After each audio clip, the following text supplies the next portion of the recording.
कह देंगे आप तो छींटे लगा दिए वहां में दे दिए महाराज। तो यहाँ दान करने की क्या जरूरत है। एक बात सुनो, छोटी सी कथा सुना रहा हूँ तो मैं समझ में आ जाएगी। जो ब्राह्मणों को दान ना करते हैं ना, कंजूस बना दिखाते हैं। एक कथा तो मैंने वो सुनाई कंजूस सेठ जी की। शंकर भगवान ने 4000 ले लिए 1 रुपया के बदले। अब दूसरी कथा और सुन लो, जो ब्राह्मणों के साथ में गद्दारी करते हैं, दान ना करें। सोचे पंडित जी तो मेरे दक्षिणा की हमें। अब सुन लो, एक पंडित जी गांव में कथा सुनाते थे प्रतिदिन। अब एक कंजूस सेठ जी पंडित जी की कथा सुनने आवे, जैसे तुम कंजूस बैठे हो। अब उन्होंने मन में सोचा, पंडित जी ने कहा भाई कथा किस किस को अच्छी लगे, जैसे तुमने हाथ खड़े कर दिए हमें भी अच्छी लगे। तो सेठ जी बोले भाई कथा तो पंडित जी बातें बहुत सुंदर सुना रहे, रोज सुना मैं, पर मैं इनमें दान में दूं क्या। अब दान में से 10-5 रुपए दे दिए तो भी कमी आ जाएगी खजाने में। अब अपनी पत्नी से जाके बोलेगा, सेठानी ये बताओ कि पंडित जी जो आए हैं गजरौला से कथा सुनाने, बड़ी सुंदर कथा सुना रहे हैं, अब मैं दान क्या करूं। बोली महाराज 10-20 रुपया रोज दान कर देख रहा हूँ। बोले ऐसे मत कहिए, अगर दान में कमी आ जाएगी खजाने में, हम ना देने के पंडित जी को। अब सेठ जी रातों रात विचार करें कि ऐसी वस्तु क्या दूं पंडित जी को दान में कि जो दान भी लग जाए और खजाने में कमी भी ना आए। कंजूस सेठ जी है। अब मन में विचार किया, अपनी सेठानी से बोले सुनो, तुम जो प्रतिदिन सब्जी बनाती हो ना। बोली हाँ, कि सब्जी के जो छिलकल हुए हो ना तुम रोज फेंको। बोले हाँ, फेंके मत, पंडित जी को करूंगा दान, फेंके मत। बोली महाराज छिलकल दान करोगे। बोले हाँ, दान तो दान ही है, कुछ भी दान करो, रुपया पैसा आटा चावल गेहूं कुछ भी दान करो। बोले महाराज कुछ अन्न दान कर दो। बोले ना, कुटिया खाली हो जाएगी, तो छिलकल उतार के दे। अब प्रतिदिन सब्जी के छिलकल लेकर सेठ जी पहुंच गया पंडित जी के पास, जैसे तुम गेहूं ला रहे हो रोज आटा खा रहे हो। बोले पंडित जी लो, तुम्हारी कथा बड़ी सुंदर लगे। पंडित जी बोले यार भक्त तो बहुत देखे, पर ऐसे कंजूस भक्त न देखे जो छिलकल लेके आ रहे हैं। अब होशियार पंडित जी भी है, पंडित जी भी होशियार है, छिलकल को प्रतिदिन ले ले और अपनी गैया को खिला दे। चलो भाई, जब तू छिलकल ही दान कर रहा तो छिलकल ही लेकर आना। पर पंडित जी बोले बेटा तू पंडित से बच कर जाएगा कहाँ। ध्यान रखना, पंडित देवता और भगवान ये एक ही समान है, पंडित से नहीं बच सकता कोई भी। अब गुरु जी ने सोचा, पंडित जी ने चिंता मत करे। कुछ दिन बाद क्या हुआ, सेठ जी के घर में एक नई बहू थी, नया नया विवाह हुआ। अब वो रसोई में खाना बना रही थी बहू, घर पड़ोस में ही था। अब पंडित जी देख रहे हैं बड़ी गौर से, खाना बना रही बहू। अब एक बिल्ली आई और बिल्ली दूध झूठा कर गई। एक बार कर गई तो बहू बोली चलो कोई बात ना, 2 बार कर गई, तीसरी बार दूध को बिखेर गई तो बहू को बड़ा क्रोध आया। अब बहू ने मारा बेलन फेंक के बिल्ली के। अब बिल्ली म्याऊं म्याऊं म्याऊं म्याऊं करके वहीं गिर गई। जब गिर गई तो आए पंडित जी, एकदम से आए अपने कमरे में से पंडित जी, अरे राम राम राम राम राम राम राम राम। सेठ जी जुलम हो गया, बड़ा जुलम हो गया।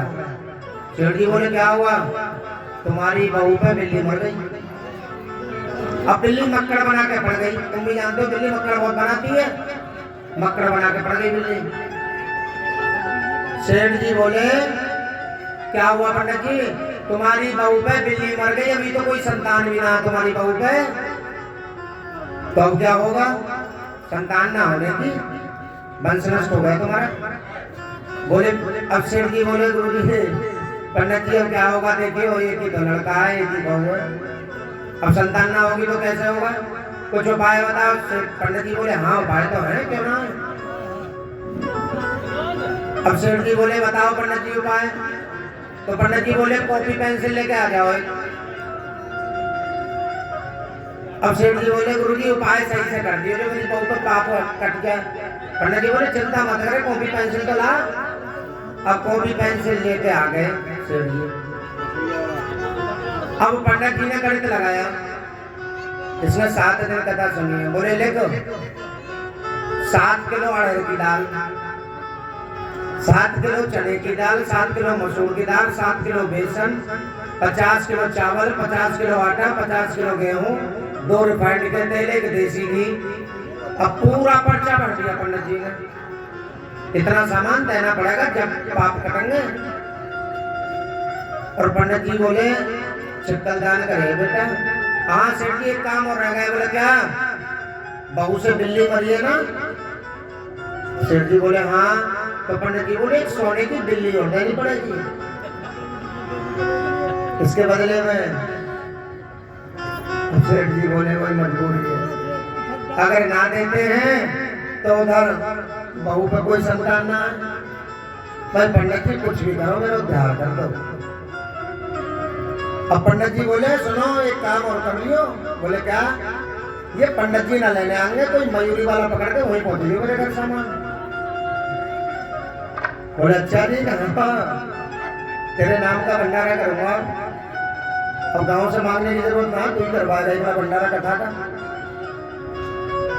जितना भी राशन था मयूरी में भर गए पंडित जी के घर। बोले पंडित जी उद्धार तो हो गया कि तुम अपने घर पहुंचो। अब जैसे ही वो घर गए पंडित जी ने उठाया जल और बिल्ली का मारा फेंक दिया। जैसे ही जल मारा बिल्ली म्याऊं म्याऊं करती हुई भग गई। बोले पंडित जी तुमने ये क्या करा कि यही तो चमत्कार है पंडितों का। अब उसे ये पता नहीं थी कि बिल्ली मक्कड़ बना कर पड़ जावा है। बिल्ली कोई मरी थोड़ी थी। बोले जाओ कर गई पाप। तो ध्यान रखना पंडित जी से जो कंजूसी करोगे ना तो हर रूप से ले लेंगे वो। इसलिए थोड़ा थोड़ा दान। देखिए दान में किस लिए कह रहा हूं, अगर आपके यहाँ से हम 1 लाख रुपया भी ले जाए ना तो कितने देर खाएंगे? ज्यादा से ज्यादा 4 दिन, 6 दिन, 10 दिन, महीना, 2 महीने। लेकिन सबसे पहले आपका सम्मान, आपका प्रेम हम हमेशा जीवन में याद रखेंगे। दान करने से हमारे पूर्वजों को शांति मिलती है, हमारे पितरों को शांति मिलती है। इसलिए मैं प्रतिदिन तुमसे दान की कहता हूँ। दान प्रतिदिन करना चाहिए। अन्न कौन कौन ले जाए? देखो सबको लोग बीच किया गिनती के हाथ तो 5-6 जने कहां से लाए गुरुजी जब हमें ही ना खाने को। मैं ये नहीं कह रहा किलो 2 किलो लेके आओ, तुम तो 4 दाने लेके आओ, पर कथा में जरूर लेकर आया करो। अन्न का लाना बहुत जरूरी है। आज लक्ष्मी मैया यमुना मैया पैर छू के चली गई और वसुदेव आगे के लिए चल दिया। अब जैसे ही आगे के लिए चले तो भगवान ने सोचा भाई अर्धरात्रि का समय 1:30-2 बज रहे हैं। अब जितने भी गोकुलवासी हैं सब बाहर सो रहे होंगे। अब जब बाहर सो रहे होंगे तो उन्हें पता चल जाएगा कि वसुदेव कुछ लेके आए, क्या करूं? तो भगवान ने अपनी माया से कहा कि कुछ बरसात करो। तो नन्ही नन्ही ठंडी ठंडी बूंदें पड़नी शुरू हो गई। अब जब बूंदें पड़नी शुरू हो गई, क्यों? भगवान जानते थे जब बूंदें पड़ेंगी तो भादों के महीना में सब लोग बाहर ही सोते हैं ना, खाट डाल डाल कर। अब जब बूंदें पड़ेंगी तो कम से कम 4 पहले के अंदर हो जाएंगे कमरा में सब, कोई बाहर ना सोएगा। अब जैसे ही बूंद पड़ रही थी तो भगवान के आंख पे आ रही थी बूंद बार बार। उधर बलराम देख रहे थे, भैया आ तो रहे हो लेकिन बारिश में भीग रहे हो, कोई बात नहीं मैं तुम्हारी रक्षा करूंगा। तो वहां बलराम शेष नाग बन करके भगवान की रक्षा की। देखी होगी तुमने, तस्वीर भी देखी होगी। आज भगवान की रक्षा की, भगवान को लेकर के गोकुल पहुंचे हैं। उधर नंद बाबा के यहाँ बलराम का जन्म हो चुका था रोहिणी मैया की गर्भ से। और गर्भगृह में यशोदा मैया थी।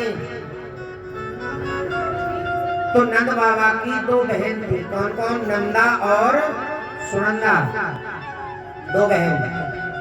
अब जब कभी भाभी के कोई बाल बच्चे हो तो नंद को बड़ी आनंद नाम है ना? और पहले कहते हैं भैया देखो एक बात सुन लो, अगर बेटा हो लिया ना तो दुकान पे से अच्छी साड़ी लूंगी मन पसंद, और बेटी हो ले तो जो तुम्हारा मन करे वो दे दियो। और हाँ सुन लो, जो विवाहित है ना मैं तो वो ये और कहते हैं उनके ताई लगता और सिलवाऊंगी अपने पति देव को।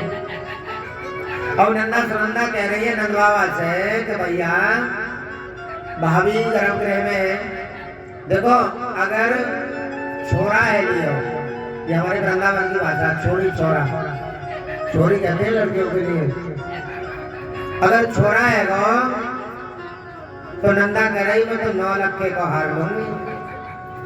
नंद बाबा बोले नहीं देख सुनो, अगर भगवान की कृपा से तेरी भाभी के छोरा है तो ये खजाने की जितनी चाबी है ना, काली कुंजी, सब तुम दोनों की है, कितना भी जेवरात ले लियो, देख लियो। बोले हाँ। तब भगवान की ऐसी कृपा हुई, नंद बाबा गौशाला में बैठे थे और यशोदा मैया गर्भगृह में थी। तो नंद बाबा बड़ा इंतजार कर रहे थे कि हे भगवान कौन सा रूप लाए। कभी कभी अब बार बार देख रहे थे कि कब नंदा सुनंदा आए, समाचार सुनाए कि कोई बाल बच्चे हुआ ना हुआ, इंतजार कर रहे हैं। अब जैसे ही कमरे से बाहर निकलते हैं ना तो इंसान को पता चल जाता है चेहरा देख करके कि लड़का हुआ या लड़की हुई। अगर लड़की है तो बड़े सुस्त नजर आ रहा है, चुप्पे आ जाए निकल के, और लड़का होगा तो बड़े खुश नजर आ रहे हैं, वहीं से बांट लो मिठाई, वहीं से कहते हैं।